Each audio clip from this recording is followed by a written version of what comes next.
तो जय हिंद बच्चों, फिर से लेकर आ चुका हूं मैं आप लोगों के लिए class 10th physics refraction of light से next topic, and the topic is yes. अब की बार जो हम डिस्कस करने वाले हैं वो है आपके पास application of applications of refraction की। यार एक्चुअल में हम जिंदगी में क्या सच में कहीं पे रिफ्रैक्शन हो रहा है या फिर ये सब हमारा एक भ्रम है, राइट? तो इस भ्रम है या फिर एक्चुअल में रियलिटी है, सच में हम यूज़ कर रहे हैं, उन सारी चीज़ों को अब हम डिस्कस कर लेते हैं। तो बहुत सारी चीज़ें हैं जिसको अपने को बताने का है अपने को। तो पहला आपके पास कह सकते हैं हम रेनबो फॉर्मेशन। देखिए रेनबो फॉर्मेशन में सिर्फ और सिर्फ, मैं फिर से बता रहा हूँ, सिर्फ और सिर्फ रिफ्रैक्शन तो काम नहीं आता है, बट फिर भी दो टॉपिक और होते हैं इसमें, वो मैं आप साथ में डिस्कस कर लेंगे थोड़ा सा, ज़्यादा नहीं, क्योंकि आगे इन सारे के बारे में अपने को पढ़ना ही पढ़ना है। तो रेनबो फॉर्मेशन एक रिफ्रैक्शन की वजह से अकर हो सकता है, होता है एक्चुअल में। दूसरा आपके पास apparent position of coin and you can see stick when placed in water container बोल सकते हैं, एंड viewed obliquely। क्या मतलब है, सारी चीज़ें आपको समझा दी जाएगी, टेंशन मत लीजिए। तीसरा है आपके पास एक्चुअल पोजीशन या फिर एपेरेंट पोजीशन कह दीजिए, actual position of star seems different. एक ये हो गया। अगला आपके पास आ जाएगा ट्विंकलिंग ऑफ स्टार। नेक्स्ट आ जाएगा, हाँ तो ये भी हो गया। उसके बाद sun appears 2 minutes before sunrise and 2 minutes later sunsets. ये क्या कहानी है, उस चीज़ के बारे में हम यहाँ पे फटाफट देख लेते हैं, ठीक है ना। अब इतनी सारी चीज़ों को बेसिकली इस वीडियो में अपने को कवर करना है, लेकिन ये इतनी सारी चीज़ें नहीं हैं। एक दो चीज़ें समझाने के बाद बाकी चीज़ें आपको बड़े आसानी से अपने आप करने भी लग जाएंगे, तो ज़्यादा टेंशन लेने की कोई ज़रूरत नहीं है। एक एक करके हम फटाफट आपके लिए डिस्कशन करना स्टार्ट कर देते हैं। तो सबसे पहले देखते हैं हम किसके बारे में, रेनबो फॉर्मेशन के बारे में। अब जैसा कि हमने आपको करवा दिया है क्या, refraction through glass prism. Yes, last video में मैंने आप लोगों को करवाया था कि प्रिज्म के थ्रू जब हम रिफ्रैक्शन करवाएंगे तो कैसा होता है। तो ठीक उसी कहानी को आपको यहाँ पे दोहराना है दोबारा से, ठीक है ना। यहाँ पे आपको एक छोटी सी चीज़ होनी चाहिए। आप लोगों ने आर्टिफिशियल रेनबो फॉर्मेशन में हम कुछ ऐसा देखते हैं कि हमारे पास ना एक प्रिज्म होता है। क्या होता है, हमारे पास एक प्रिज्म होता है। अगला आपका चैप्टर भी है एक स्पेक्ट्रम के नाम से, वहाँ पे हालांकि डिटेल में तो खैर पढ़ेंगे, बट अभी के लिए आप इतना समझ लीजिए कि हमारा ये गया इंसिडेंट रे, है ना। यहाँ पर ये अब मैं यहाँ पे डिटेल में नहीं बना रहा हूँ रिफ्रैक्शन का, सिर्फ और सिर्फ ये दिखा रहा हूँ मैं, मेन चीज़ दिखा रहा हूँ मैं। तो यहाँ पे कुछ इस तरीके से होते हैं। ओके, तो कैमरे की बैटरी शट डाउन हो गई थी। मैं आप लोगों को बता रहा था कि ये जो विवग्योर है, यहाँ पे जो स्प्लिट होकर कलर्स बनते हैं, विवग्योर बनते हैं, violet, indigo, blue, green, yellow, orange, red. अब ये जो आपके पास विवग्योर के कलर्स के सेट हैं, उन्हीं पूरे सेट को कहा जाता है स्पेक्ट्रम। आगे स्पेक्ट्रम में डिटेल में ऑफकोर्स पढ़ेंगे, बट अभी इसको एक्सप्लेन करने के पीछे का रीज़न क्या है वो अभी हम आपको बताते हैं। तो ये जो आपका रेनबो का कलर बना हुआ है ना, जो कॉन्टीन्यूअस है आपके पास, जिसको हम स्पेक्ट्रम कह रहे हैं, उसमें एक्चुअल में चीज़ें क्या हैं उसको अच्छे समझेगा। ये वायलेट है, और वायलेट की जो वेवलेंथ होती है, वो होती है सबसे कम, इस पूरे में से सबसे कम होती है। इधर ना जब जाते हैं तो हमारा वेवलेंथ जो होता है वो बढ़ता है, इस वाले डायरेक्शन में ना वेवलेंथ हमारे पास बढ़ता है, इंक्रीमेंट हो रही है वेवलेंथ की इंक्रीमेंट हो रही है। तो सबसे कम वेवलेंथ किसकी आपके पास, वायलेट की है। लास्ट वीडियो में आप लोगों को समझा रहा था रिफ्रैक्शन में, sorry refraction through glass prism में, वहाँ पे हमने आपको बताया कि जब वेवलेंथ जो आपके पास वो बढ़ता है तो एंगल ऑफ डेविएशन घटता है, ये चीज़ बताया था। या फिर आप उल्टा भी बोल सकते हैं वाइस वर्सा कि वेवलेंथ अगर आप घटता है तो एंगल ऑफ डेविएशन बढ़ता है। तो क्यों बढ़ता है वो अभी आपको यहाँ से समझ में आ जाएगा। इसको एक्सटेंड करेंगे तो इस तरह से बनेगा, ठीक है। एक नॉर्मल रे होता, मान लो ये वाला था रेड वाला, तो ये इधर जाएगा तो ये वाला एंगल आपको कम दिखेगा। बट ये जो वायलेट वाला है ना, इसको मैं एक्सटेंड करता हूँ तो ये वाला एंगल आपको ज़्यादा दिखेगा। तो इसमें से सबसे ज़्यादा बेंड कौन सा हुआ है? Violet colour. तो जो जितना ज़्यादा बेंड होगा, रिफ्रैक्टिव इंडेक्स पे डिपेंड करता है, रिफ्रैक्टिव इंडेक्स ज़्यादा होता था तो ज़्यादा बेंड करता था। सेम वही कहानी तो है आपके पास, ज़्यादा बेंड कौन कर गया? वायलेट। तो एंगल ऑफ डेविएशन को कौन बढ़ा गया? वायलेट। वायलेट की वेवलेंथ क्या है? कम है।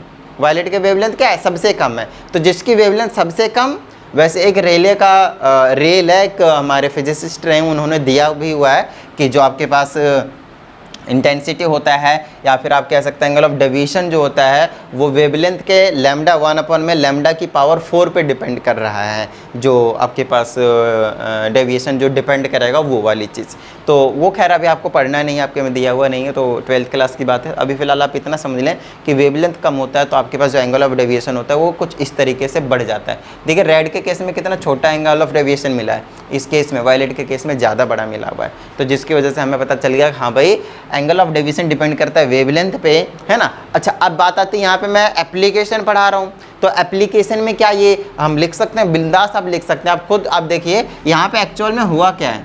रिफ्रैक्शन हो गया, लेकिन इसी प्रोसेस को हम कहते हैं डिस्पर्जन।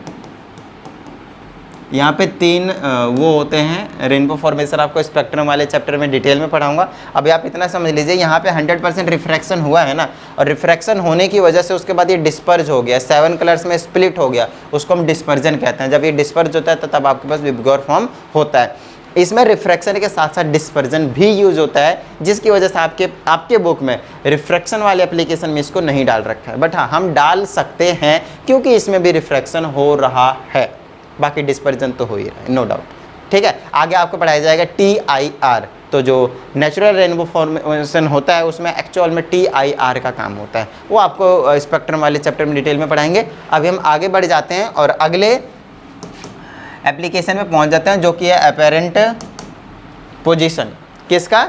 या तो स्टिक का या फिर किसका? कॉइन का। इस चीज़ को आप बेसिकली प्रैक्टिकली करेंगे तो ज़्यादा समझ में आएगा। बाकी अभी मैं आप लोगों को प्रैक्टिकली दिखा भी देता हूँ, कोई टेंशन वाली बात नहीं है, ठीक है। तो सबसे पहले अभी आप इस पर नोटिस कीजिए कि यार ये प्रैक्टिकल की क्या कहानी है। पहले एक बार थ्योरेटिकल समझा देता हूँ ताकि आप लोगों को समझ में आ जाए।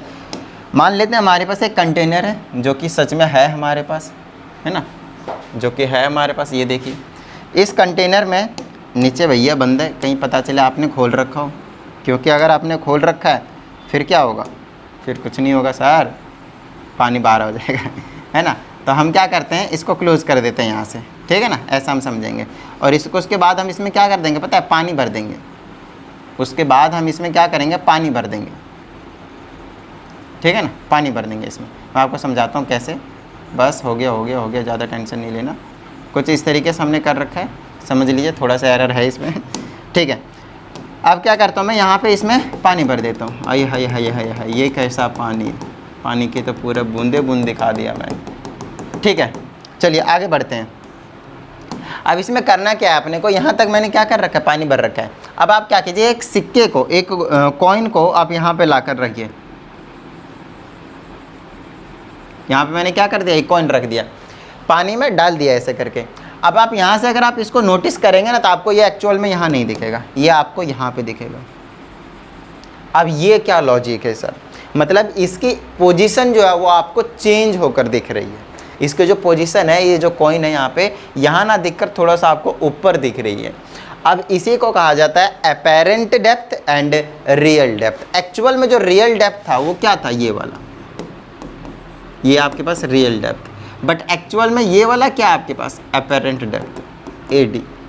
बताइए किस तरह की कोई प्रॉब्लम? ये समझ में आया? इनके बीच में आपको एक रिलेशन भी निकालना है, बड़ी छोटी सी चीज़ है, वो अभी हम तुरंत आपको बता देंगे, ठीक है ना। तो आपको बस यही चीज़ समझना है कि एक्चुअल में यहाँ पे हो क्या रहा था। यहाँ पे हो रहा है कि जब भी किसी भी कॉइन को कहीं से हम देखते हैं, अभी हम आपको एक्सपेरिमेंटली बता देंगे, टेंशन मत लीजिए। तो तो होता क्या है, वो जो कॉइन है वो एक्चुअल में अपने पोजीशन पे नहीं दिखता, थोड़े से हाइट पे दिखता है, ठीक है। और इसी को कहा जाता है अपेरेंट एंड रियल डेप्थ, ठीक है, apparent depth and real depth of A object through reflection basically कह सकते हैं। अब इसके लिए थोड़ा सा फॉर्मुलेशन करना है, तो आओ एक बार मैं आप लोगों को फॉर्मुलेशन करके दिखा देता हूँ ताकि आपको समझ में आ जाए कि एक्चुअल में ये क्या कहानी जो है वो हो रही है, ठीक है। तो मान लेते हैं कि हमारा जो कॉइन है वो यहाँ पे है, ठीक है ना, हम मान लेते हैं कि हमारा जो कॉइन है वो यहाँ पे इस वाले पोजीशन पे, ठीक है, इतनी बात, ठीक है, ओके। और हम क्या कर रहे हैं, इधर से कहीं से देख रहे हैं, इधर से कहीं से देख रहे हैं, ये वाला यहाँ से देख रहे हैं। अब एक्चुअल में होता क्या है, आप चीज़ों को समझिएगा, हमारी आंखें कहीं यहाँ पे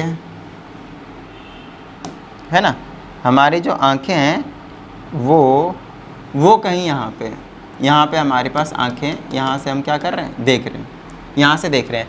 बट एक्चुअल में होता क्या है, हमारी जो आंखें होती हैं ना, वो चीज़ों को जो कैसे देखती हैं, बेसिकली लाइट के रे को हमेशा स्ट्रेट पाथ को फॉलो कर रही है, ऐसे देखती है, हमेशा ऐसे कभी नहीं देखती ऐसे जा रही है फिर ऐसे जाके ऐसे आई। हमारी आंखें ऐसे नहीं देखती, हमारी आंखें देखती है सिर्फ और सिर्फ लाइट स्ट्रेट पाथ में जा रहा है जहाँ तक वो दिख रहा है, ठीक है ना। अब मैं आपको समझाता हूँ इसका क्या एक्चुअल में बात कर रहे हैं वो।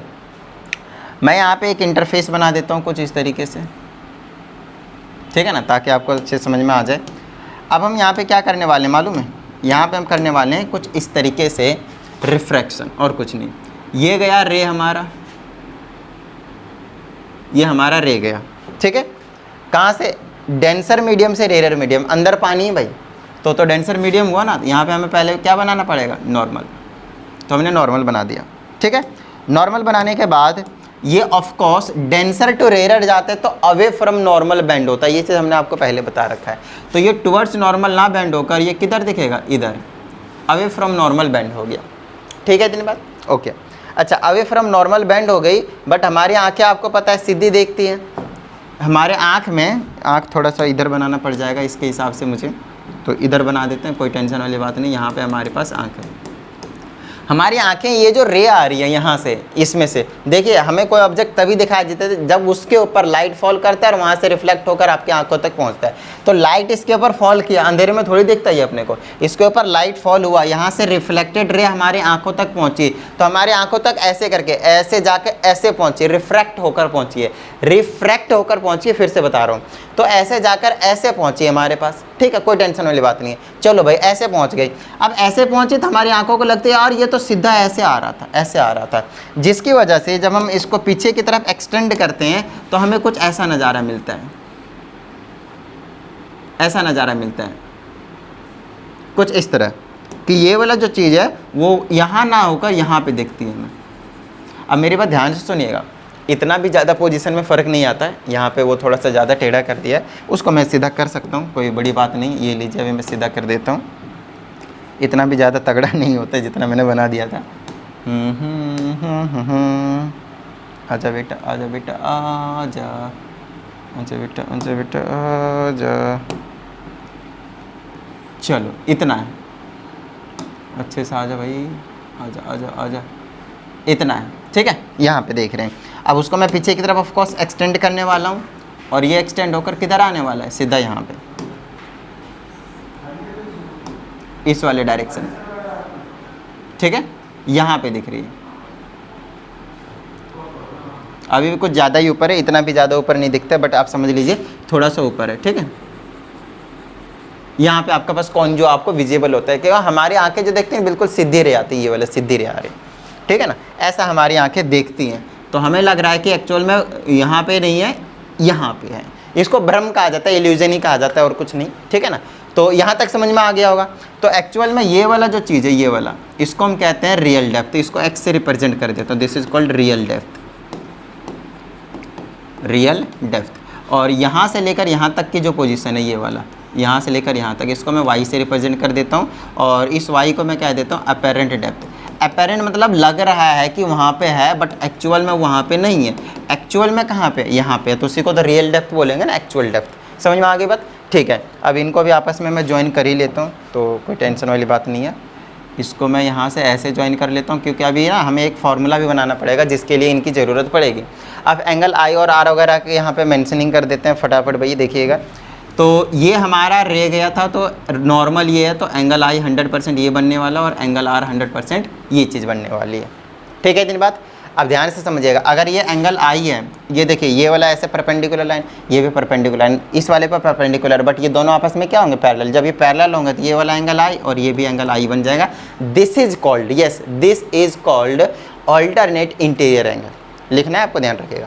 तो I will be here also I. ठीक है, अच्छा ये वाला आर को नोटिस कीजिए, ये सीधा आ रहा है, ये ऐसे आ रहा है, तो ये वाला पूरा का पूरा क्या आ रहा है, तो ये पूरा कितना हो जाएगा, आर हो जाएगा। तो ये पूरी लाइन, ये वाली पूरी लाइन कितनी हो जाएगी, आर हो जाएगी। अब ये पूरी आर है तो ये भी आर हो जाएगी। देख लीजिए जैसे स्विंग स्विंग पैरेलल, फिर से ऑल्टरनेट इंटीरियर एंगल। ठीक है, इतनी बात डन है। चलिए अब यहाँ पे नेमिंग कर देते हैं, थोड़ा सा यहाँ पे हमें नेमिंग की भी ज़रूरत पड़ेगी। तो यहाँ पे पोजीशन ए कर देता हूँ, पोजीशन बी कर देता हूँ, पोजीशन सी कर देता हूँ, पोजीशन इस वाले को मैं यहाँ पे डी कर देता हूँ। बस इतना ही की ज़रूरत पड़ेगी, हमें ज़्यादा टेंशन नहीं लेना। ठीक है, इतनी बात डन है। चलिए तो इसको साइड में रखते हैं और इधर हम डेरिवेशन कर देते हैं, फार्मूला निकाल देते हैं, real depth and apparent depth के बीच में एक रिलेशन निकाल देते हैं। अच्छे से समझिएगा, बहुत ही ज़्यादा आसान है। ठीक है, ओके। अब कई बार बच्चों को डाउट आता है कि यहाँ से ऐसे गए, यहाँ पे सर हमारे बुक में ना 2 रे दिखा रखे हैं, एक इस साइड से एक इस साइड से। कोई दिक्कत नहीं, एक रे दिखाइए, मौज लीजिए। ठीक है ना, दोनों साइड कवर करने की जरूरत नहीं है, मेन चीज़ हमारा यही है। अब आगे क्या करा जाए यार, आगे हमें ना निकालना है रियल डेप्थ और अपेरेंट डेप्थ के बीच में रिलेशन। अब real depth and apparent depth का जो रिलेशन आएगा आपके पास, वो कैसे आएगा, चीज़ों को देखेगा। 100% मुझे एक तो पूरा का पूरा AC चाहिए, दूसरा हमें BC चाहिए, क्योंकि रियल डेप्थ पूरा AC है और अपेरेंट डेप्थ पूरा AC है, ये वाला BC है, सॉरी। तो AC और BC अपने को चाहिए, उनके बीच में रिलेशन तभी निकल पाएगा। तो हम क्या करते हैं यहाँ से, रिफ्रैक्टिव इंडेक्स का प्रिंसिपल ऑफ वो लगा देते हैं, क्या कहते हैं, स्नेल्स लॉ लगा देते हैं। एट पॉइंट, इस वाले पॉइंट का क्या नाम दे दें, D। तो स्नेल्स लॉ लगाने के बाद हम यहाँ पे वैल्यूज़ को पुट कर देंगे। तो यहाँ पे मैं बताता हूँ, according to Snell's law at point D point पे मैं स्नेल्स लॉ लगाऊंगा, तो इधर से उधर को जा रहा हूँ मैं, अच्छे से देखिएगा। तो इधर का रिफ्रैक्टिव इंडेक्स मैं मान लेता हूँ μ2 है और बाहर का μ1 है। क्यों ऐसा मैंने माना, क्योंकि उधर रेयर है और इधर क्या आपके पास डेंसर है। या फिर μ2 को आप म्यू मीडियम भी कह सकते हैं, और उधर तो कोई मीडियम है ही नहीं, वैसे भी एयर है, उसको वैक्यूम के इक्वल रखते ही है। रिफ्रैक्टिव इंडेक्स दोनों के लगभग 1 होती है, कोई टेंशन वाली बात नहीं है। चलिए आगे की बात करते हैं। हाँ, तो पॉइंट D पे जब लगाएंगे तो आपको कैसे लगाने के लिए बोला था, जिस भी साइड से आप जा रहे हो तो उधर का एंगल होना चाहिए, साथ में उसी को मल्टीप्लाई कर देंगे रिफ्रैक्टिव इंडेक्स को। तो रिफ्रैक्टिव इंडेक्स तो μ2 है और एंगल क्या है, R है, इज इक्वल टू दूसरा क्या आपके पास, देख लीजिए। अच्छा साइन ऑफ बोला था, सिर्फ R नहीं बोला था, साइन ऑफ R। जब इधर से मैं जा रहा हूँ तो एंगल R ही तो है यहाँ पे, देख लीजिए I। अच्छा I भी है यार, I है, R तो बाद में है। I यार कंफ्यूज मत होना, मैं आपको समझाता हूँ। D वाले पॉइंट पे ना इधर बना के दिखाता हूँ। स्विंग ऐसे गया है, ऐसे गया है, थोड़ा सा ये नॉर्मल आया है, स्विंग गया है, ये वाला R है, और ये जो गया है वो आपके पास I है। ठीक है ना, ये वाला पूरा R था, पूरा ये वाला पूरा, हमें R से कोई मतलब नहीं है। I और R देखिए, ठीक है ना, इस तरह से। तो एंगल ये म्यू, इधर μ2 है, तो μ2 के साथ क्या आ जाएगा आपके पास, साइन I। तो इसको लिख देंगे μ2 और इंटू में साइन I। कोई दिक्कत भाई, इज इक्वल टू, जब इधर आएंगे तो क्या आ जाएगा, μ1 और उसके साथ क्या है, साइन ऑफ R, ये वाला साइन ऑफ R। ऐसे ही तो स्नेल्स लॉ लगाने के लिए सिखाया था, प्रिंसिपल ऑफ रिवर्सिबिलिटी बताया था आपको, और रिफ्रैक्शन थ्रू ग्लास प्रिज्म भी बताया था, ग्लास प्रिज्म कह रहा हूँ, ग्लास स्लैब बताया था। तो वहाँ पे आपको ये सारी चीज़ें हमने आपको करवाया हुआ, राइट। तो यहाँ से समझ में आ गई ये वाली चीज़ें। μ2 के नीचे ले आओ μ1 और साइन R के नीचे ले जाओ साइन I। मैं आपको समझाऊंगा क्यों। यहाँ से हम μ2 बाय में μ1 को कैसे लिख सकते हैं, मालूम है ना आपको। इसको मैं लिख सकता हूँ μ21, या फिर 1 यहाँ लिखूँ या 1 यहाँ लिखूँ, कोई टेंशन वाली बात नहीं है। तो μ21 कर दिया, is equal to sine R। अब यहाँ से हम साइन R की वैल्यू निकाल देंगे और साइन I की वैल्यू निकाल देंगे, बस ख़त्म बात। जिसको ट्रिग्नोमेट्री आती है अच्छी बात है, नहीं आती उसको बता दो। परपेंडिकुलर अपन हाइपोटेनियस होता है साइन का फॉर्मूला, चाहे कोई सा भी एंगल हो, और एंगल के सामने वाला परपेंडिकुलर होता है, 90 डिग्री के सामने वाला हाइपोटेनियस होता है। तो आप यहाँ पे ट्रायंगल की बात करेंगे, इस वाले के केस में इन ट्रायंगल ACD, ACD। अच्छे से देख लीजिए, एंगल आई कौन से ट्रायंगल में आ रहा है, इस वाले में, स्विंग स्विंग स्विंग, इस वाले ट्रायंगल में। तो उस वाले ट्रायंगल में आप देखेंगे साइन आई आ रहा है, आई के सामने वाला परपेंडिकुलर ये हो जाएगा CD डिवाइडेड बाय में हाइपोटेनियस, ये 90 डिग्री, इसके AD, हाइपोटेनियस क्या हो जाएगा AD। दूसरे में आ जाओ साइन आर, साइन आर ये रहा हमारे पास, तो दूसरे वाले का ट्रायंगल नेम करोगे इन ट्रायंगल BCD। तो आपके पास दूसरे वाले BCD ट्रायंगल में ये 90 डिग्री, सामने वाला हाइपोटेनियस ये हो गया CD और परपेंडिकुलर हो गया सॉरी, और हाइपोटेनियस आपके पास क्या हो जाएगा, ये वाला हो जाएगा आपके पास, और हाइपोटेनियस क्या हो जाएगा यहाँ से BD। क्या इतनी सी बात समझ में आ गई? डन है, ठीक है। चलिए अब यहाँ से अगर हम आगे बढ़ें तो आपको पता चलेगा कि उनकी वैल्यू आपको यहाँ पे पुट करनी है। समझ में आ रही नहीं इतनी बात? ठीक है। चलिए तो यहाँ से मैंने लिख दिया साइन आर, साइन आर कितना है, CD अपॉन में BD, CD अपॉन में क्या आपके पास BD। और नेक्स्ट क्या है, अगला आपके पास साइन आई की वैल्यू, सॉरी साइन दोनों जगह आर लिख दिया, क्या आ रहा है यार, क्या कर रहा हूँ मैं, सॉरी। ठीक है, तो आपके पास क्या था यहाँ पे, साइन आर अपॉन में साइन आई, मैंने बोला साइन आई ही था, तो ऊपर रख दिया मैंने साइन आर की वैल्यू, नीचे रख दूंगा मैं साइन आई। साइन आई क्या है, CD अपॉन में AD, तो CD अपॉन में AD। अब इनको रेसिप्रोकल कर लूँगा, मेरा काम जो है वो बन जाएगा, ठीक है ना। तो ये आ जाएगा μ21 is equal to CD upon में BD मल्टीप्लाई, ये वाला AD ऊपर चला जाएगा, CD नीचे आ जाएगा, इससे इसको उड़ा दीजिए, यह आ जाएगा μ21 इज़ इक्वल टू, ऊपर आ जाएगा AD अपॉन में BD। भाई मेरी बात ध्यान से सुनिएगा, अगर आपने पहले की वीडियोज़ नहीं देखे ना तो यहाँ पे आपको उतना कुछ गेन नहीं होने वाला, आपको चीज़ें समझ में नहीं आएंगी, ध्यान रखिएगा। तो रिफ्रैक्टिव इंडेक्स को अच्छे से पहले आना चाहिए आपको, तब जाकर इसमें अच्छे से क्लियरिटी होगी आपको, है ना, विद रिस्पेक्ट टू एक मीडियम के दूसरे मीडियम का क्या मतलब है।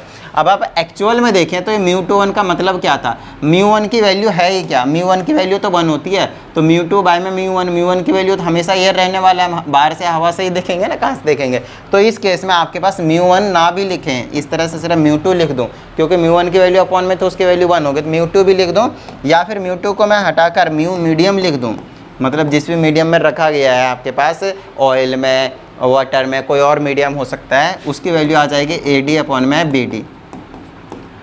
ठीक है, AD अपॉन में BD।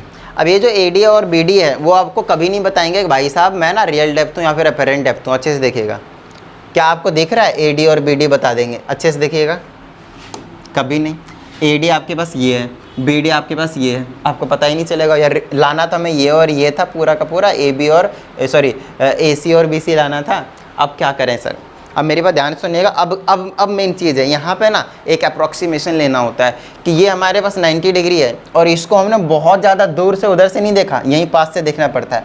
तो इस वाले पोजीशन को, इस वाले पॉइंट को बेसिकली इतना दूर ना रखकर हम इसको यहाँ पे से देखते हैं। जब यहाँ से देखते हैं तो ये वाली चीज़ 100% इस पर जाकर मिलेगी और ये वाली चीज़ 100% जाकर इस पूरे पे मिलेगी। बोलिए हाँ या नहीं। जब ये पॉइंट D को क्लोज कर दूंगा, वेरी क्लोज टू C, अच्छे से देख लीजिए, D को C पे ले आऊँगा तो ये वाला पोर्शन, ये जो BD है वो BC के इक्वल हो जाएगा और ये जो AD है वो AC के इक्वल हो जाएगा। बोलिए हाँ या नहीं, समझ में आ गई इतनी बात। तो यहाँ पे आप लिखेंगे, यस मैं आपको समझाता हूँ क्या लिखना है।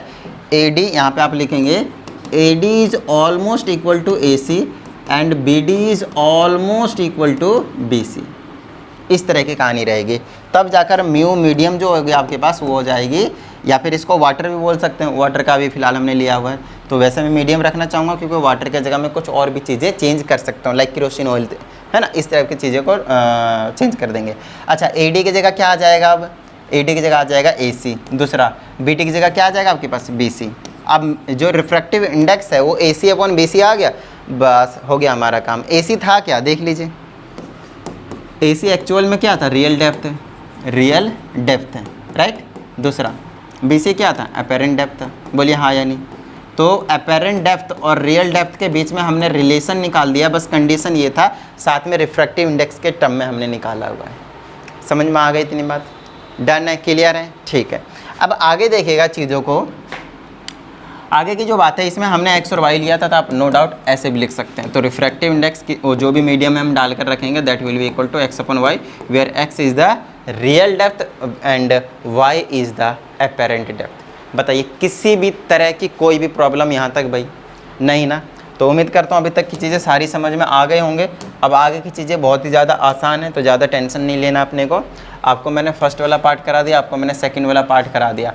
तो actual position of star seems different of stars बोल देते हैं, है ना, स्टार्स, है ना, सिम डिफरेंट, या फिर स्टार बोलिएगा तो सिम्स डिफरेंट आएगा, ठीक है ना, नॉर्मल सी बात है, ग्रामेटिकल मिस्टेक। ओके, आगे की बात करते हैं। तो आप लोगों ने देखा होगा स्टार को, कि हमें स्टार दिखते हैं फिर गायब भी होते हैं, देखते हैं गायब होते हैं, दिखते हैं गायब होते हैं। इन दोनों चीज़ों को एक साथ कवर करेंगे हम, इन दोनों को ना, ट्विंकलिंग ऑफ स्टार और इसको, इन दोनों को हम एक साथ कवर करेंगे, फिर हम इसको कवर करने वाले हैं, ठीक है।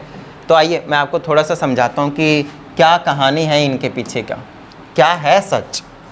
आइए सच से रूबरू करवाएं हम आपको। देखिए स्टार जो होते हैं वो काफ़ी दूर होते हैं, पहली बात ये समझ लीजिए, स्टार जो होते हैं वो काफ़ी ज़्यादा दूर होते हैं, और जिस पोजीशन पे हमें वो दिखाई देते हैं वो उसकी एक्चुअल पोजीशन नहीं है, मतलब कहीं ना कहीं रिफ्रैक्शन का यूज़ करते हैं हम भ्रम के लिए, हमें भ्रम होता है। तो आपको मैं समझाता हूँ कैसे कैसे क्या क्या कहानी जो आपके पास होने वाला है। तो मान लीजिए कि यहाँ पे आपके पास एक स्टार है, क्या है आपके पास, यहाँ पे एक स्टार है, ठीक है, और इधर कहीं हमारा अर्थ है, अभी बनाऊंगा मैं उसके पोजीशन के हिसाब से, टेंशन मत लीजिए, है ना। यहाँ पे हमारे पास स्टार रखा हुआ है, ठीक है, और उस स्टार के पास ना खुद की एक लाइट है, स्टार लाइट, यहाँ पे ना इसके पास ना खुद की लाइट है, ध्यान रखिएगा, स्टार लाइट। प्लैनेट्स बड़े होते हैं, वो हमारे अर्थ के क्लोज भी होते हैं, और उनके पास खुद की लाइट भी नहीं होती, जिसकी वजह से वो टिंकलिंग करते हुए नहीं दिखाई देते हैं। उसकी ज़्यादा पोजीशन, अपेरेंट पोजीशन चेंज नहीं होता, एक्चुअल पोजीशन उसके चेंज नहीं होती, अपेरेंट में हमें दिखाई नहीं देता। बट स्टार के साथ ऐसा होता है, उसकी पोजीशन हमें जो दिखती है वो एक्चुअल पोजीशन नहीं होती है, ठीक है ना। स्टार भी चेंज करते हैं, बहुत माइनर सा चेंज होता है उनको में हमारा देखने में, बट एक्चुअल में उतना ज़्यादा फर्क नहीं होता, ठीक है, क्योंकि वो क्लोज है, खुद की लाइट नहीं है, और साथ में रिफ्रैक्शन उतना ज़्यादा हो नहीं पाता। बट इस केस में बहुत ज़्यादा रिफ्रैक्शन होता है। तो मान लीजिए यहाँ पे हमारा अर्थ है, हो सकता है इसको चेंज करने की ज़रूरत पड़े अकॉर्डिंग टू रिफ्रैक्शन कैसे करवाऊंगा उसके हिसाब से। और यहाँ पे ना हमारे पास क्या है, ये वाला पोर्शन पूरा का पूरा, ये एक गैप मैंने बताया, एक एरिया मैंने मेंशन किया, जिसको हम बोलेंगे एटमॉस्फेयर। इसको हम क्या बोलेंगे, एटमॉस्फेयर। और एटमॉस्फेयर जो है उसमें बहुत टाइप के क्या हैं, एयर हैं, बहुत सारे एयर के क्या एक तरीके से लेयर्स हैं, है ना, बहुत सारे क्या डस्ट पार्टिकल्स हैं, उनकी जो डेंसिटी है वो क्या हो रही है, चेंज हो रही है। आप चीज़ों का समझिए, जब डेंसिटी चेंज होता है एक तरीके से मीडियम भी तो चेंज हो गया ना। डेंसिटी की तो बात करते थे, रेयर मीडियम कम डेंसिटी होता था, डेंसर मीडियम ज़्यादा डेंस होता था, सिंपल सी बात है। तो रेयर से डेंसर जाते थे टुवर्ड्स नॉर्मल बैंड होता था, रेयर से डेंसर आते थे, डेंसर से रेयर जाते थे, अवे फ्रॉम नॉर्मल बैंड होता था। तो ये हमारा एटमॉस्फेयर है, किसका, अर्थ का। ये हमारा एटमॉस्फेयर है, किसका, अर्थ का। अब देखिए स्टार लाइट यहाँ से आ तो रहा है, कोई दिक्कत नहीं, स्टार लाइट को, स्टार लाइट आ रहा है सीधा, कोई टेंशन वाली बात नहीं है, कोई टेंशन वाली बात नहीं, आने दो। यहाँ तक आया इस तरह से, ठीक है ना, यहाँ तक आया, लो भाई यहाँ तक आया, तब तक तो सीधा रहा, है स्ट्रेट रहा, बिल्कुल कोई टेंशन वाली बात नहीं, यहाँ तक ये सीधा रहता है, स्ट्रेट ही रहता है। अब प्रॉब्लम तब होती है जब वो एटमॉस्फेयर में एंट्री मारता है, क्योंकि जो एटमॉस्फेयर है, मेरी बात ध्यान से सुनिएगा, जो एटमॉस्फेयर है, यस, वहाँ का जो मीडियम है वो इधर क्या था, वैक्यूम था, इधर क्या स्पेस में वैक्यूम है। अब ये स्पेस है पूरा का पूरा, ठीक है, ये हमारा अर्थ का एटमॉस्फेयर है, ये हम यहाँ पे अर्थ पे है, तो इधर तो कुछ पार्टिकल्स नहीं है, कोई मीडियम का चक्कर ही नहीं है, बट इधर मीडियम चेंज होते रहता है। अब मीडियम कैसे चेंज होता है वो भी थोड़ा सा आपको समझ में आना चाहिए, कि अर्थ के पास में आते हैं, अर्थ के क्या आते हैं, पास में आते हैं, तो किस तरह से आपके पास होता है, और अर्थ से दूर जाते हैं तो हमारे पास किस तरह से होता है, मीडियम। तो देखिएगा अर्थ के पास ना टेम्परेचर थोड़ा ज़्यादा है, यहाँ पे हमारे पास क्या टेम्परेचर ज़्यादा है, क्योंकि यहाँ पे हमारे पास कार्बन डाइऑक्साइड, और कार्बन डाइऑक्साइड क्या करते हैं, सनलाइट को ट्रैप करके रख लेते हैं। अब कईयों के दिमाग में चलता है सर सन से सनलाइट आ रहा है तो इधर तो पहले आता होगा तो ये ज़्यादा गर्म होगा, नहीं, यहाँ पे कार्बन डाइऑक्साइड नहीं होने की वजह से स्पेस में सनलाइट को ट्रैप नहीं किया जा सकता वहाँ पे, और वहाँ पे ठंडा ही मौसम रहता है। बट यहाँ की अगर तुम बात करोगे, आप लोग बात करेंगे, तो यहाँ पे आपके पास गर्म मौसम रह जाता है, क्योंकि कार्बन डाइऑक्साइड क्या करता है, सनलाइट को ट्रैप करके रख लेता है। तो यहाँ पे टेम्परेचर ज़्यादा रहता है, जब टेम्परेचर ज़्यादा रहता है तो जो मीडियम होते हैं ना वो लेस डेंस हो जाते हैं, मतलब वो रेयर मीडियम बन जाता है। तो इधर रेयर मीडियम, फिर डेंसर, फिर डेंसर, फिर डेंसर, फिर डेंसर, फिर डेंसर, फिर डेंसर, इस तरह कहानी चलती रहती है हमारे पूरे एटमॉस्फेयर में। तो हमारे पास बहुत सारे क्या हैं, लेयर हैं, एयर के लेयर हैं, जैसे ये हो गया, ये हो गया, ये हो गया, ये हो गया, इस तरह से आपके पास बहुत सारे क्या लेयर हैं।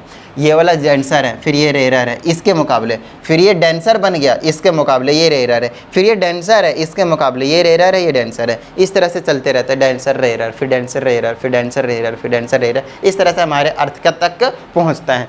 अब जैसे स्टारलाइट हमारे पास आने की कोशिश करता है तो नो डाउट यहाँ पे क्या होने वाला है आपके पास, रिफ्रैक्शन। मैं उधर की बात ही नहीं करूँगा, थोड़ा सा इधर की बात कर, तो मान लेते हैं कि यहाँ तक फॉल कर गया ये, ठीक है।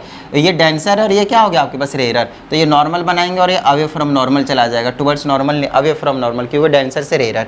फिर से यहाँ पे हम वही चीज़ करेंगे, फिर से अवे फ्रॉम नॉर्मल, फिर से वही करेंगे, फिर से अवे फ्रॉम नॉर्मल, है ना। मैंने बोला था ना अर्थ की पोजीशन चेंज करने की ज़रूरत पड़ सकती है, इसीलिए क्योंकि अब यहाँ पे हमने अर्थ को बना दिया इस तरीके से, और फाइनली यहाँ पे कोई पर्सन बैठा हुआ है जो इसको क्या कर रहा है, नोटिस कर रहा है।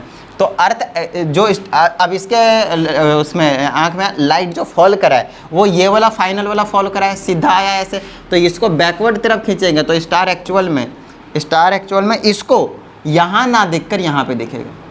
ये जो स्टार है अब इसको इधर दिख रहा है, क्योंकि इसके लास्ट वाला जो रिफ्रैक्टेड रे था लास्ट टाइम इसके ऐसे करके स्ट्रेटली फॉल किया, तो स्ट्रेट लाइन पीछे की तरफ लेकर जाएंगे तो यहाँ पे देखने वाला है उसको। अब यहाँ पे दिखेगा, अब इसकी एक्चुअल पोजीशन यहाँ थी और this is called apparent position. तो एक्चुअल में चेंज इन पोजीशन होता है स्टार के जब हम क्या करते हैं, देखते हैं। क्या इतनी सी बात समझ में आ गई आप लोगों को? डन है, ठीक है। अब इसी में हम आपको समझाएंगे ट्विंकलिंग ऑफ स्टार, अच्छे से समझ लीजिएगा, ठीक है ना।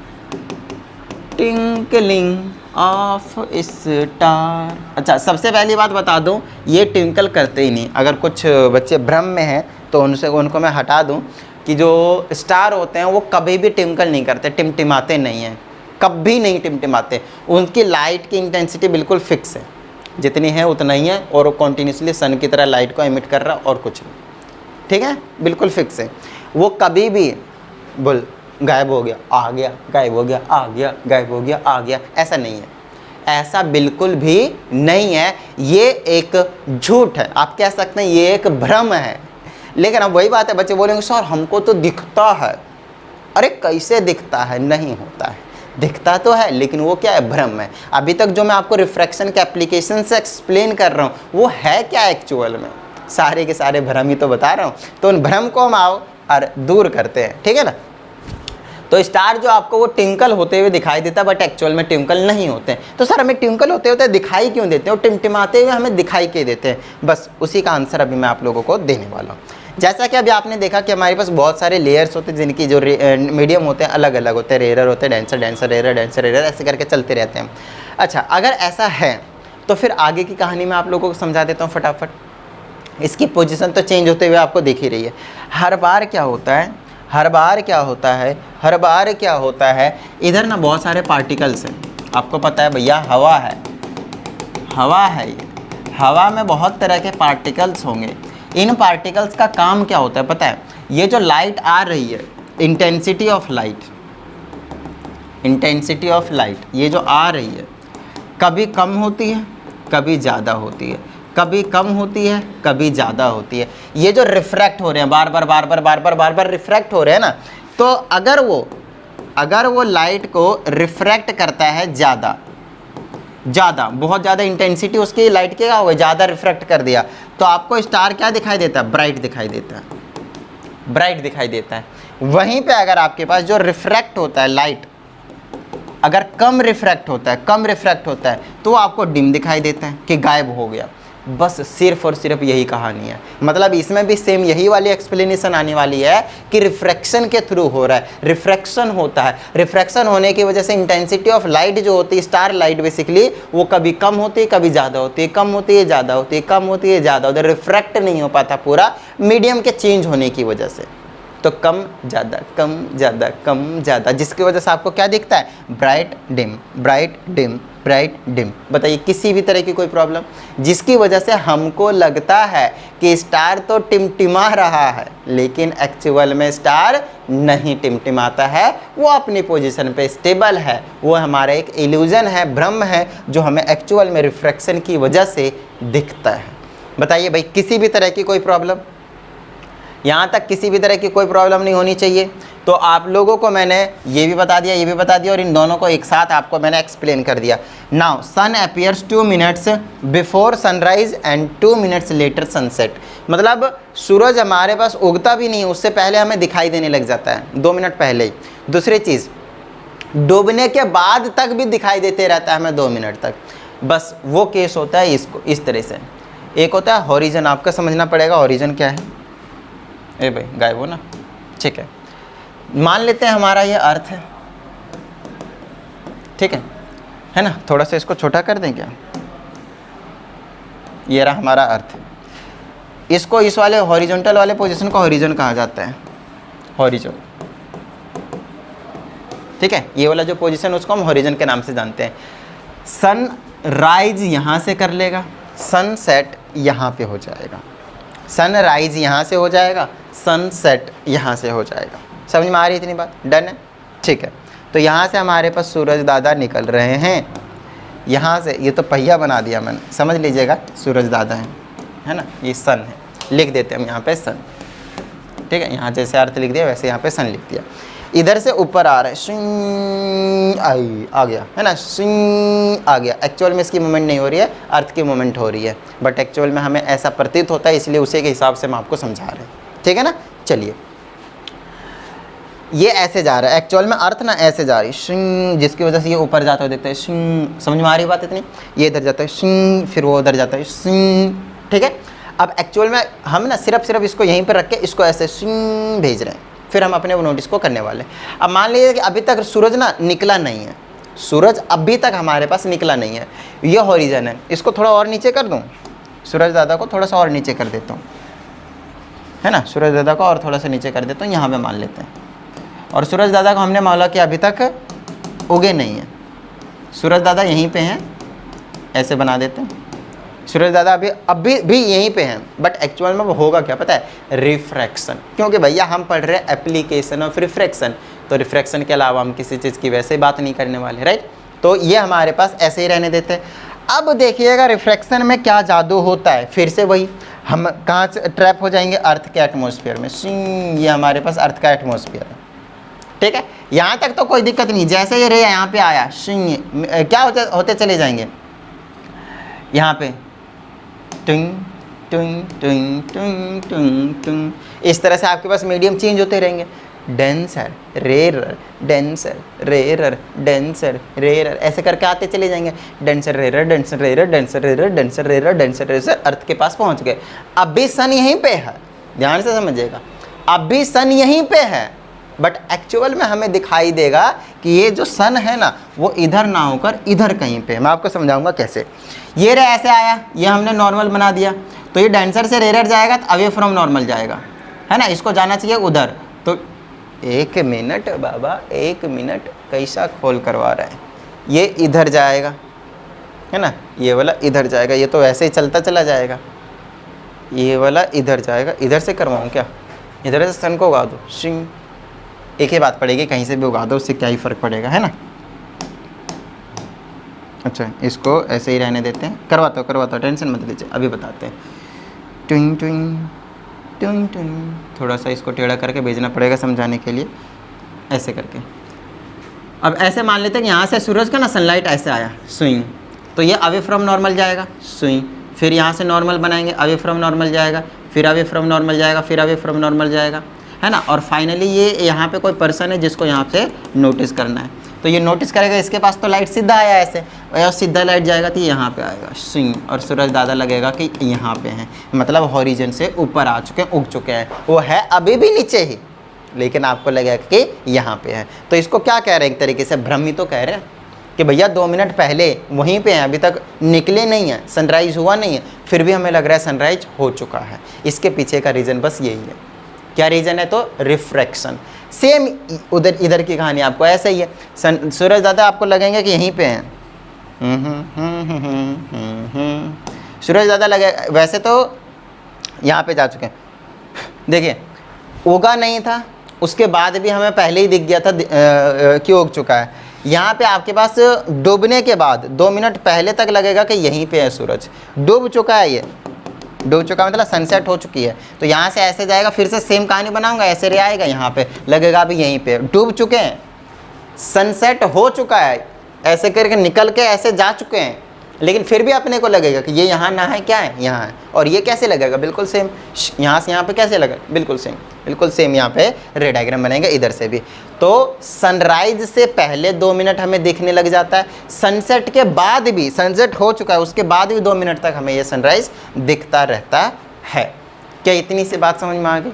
तो उम्मीद करता हूँ आप सभी को रिफ्रैक्शन के एप्लीकेशन समझ में आए होंगे, क्योंकि जिसको एप्लीकेशन समझ में आ गया ना, समझिए कि उसी को एक्चुअल में उसको पढ़ने का मन लगेगा। रीज़न है कि भैया हमें यूज दिख रहे हैं अपने ज़िंदगी में कि कहीं ना कहीं इसके कुछ फेनोमेना से रिलेटेड हैं, तब जाकर मज़ा आता है पढ़ने में। तो उम्मीद करता हूँ आप सभी को समझ में आ गया होगा, और अगर ऐसा है तो फटाफट वीडियो को लाइक कर दीजिए। साथ ही अगर आप इस चैनल पर एक नए स्टूडेंट, चैनल को सब्सक्राइब करके बेल आइकन को जरूर प्रेस कीजिएगा और शेयर करके सपोर्ट जरूर दिखाइएगा। चलिए मिलता है अगली वीडियो, प्रैक्टिस करते रहिएगा। जय हिंद।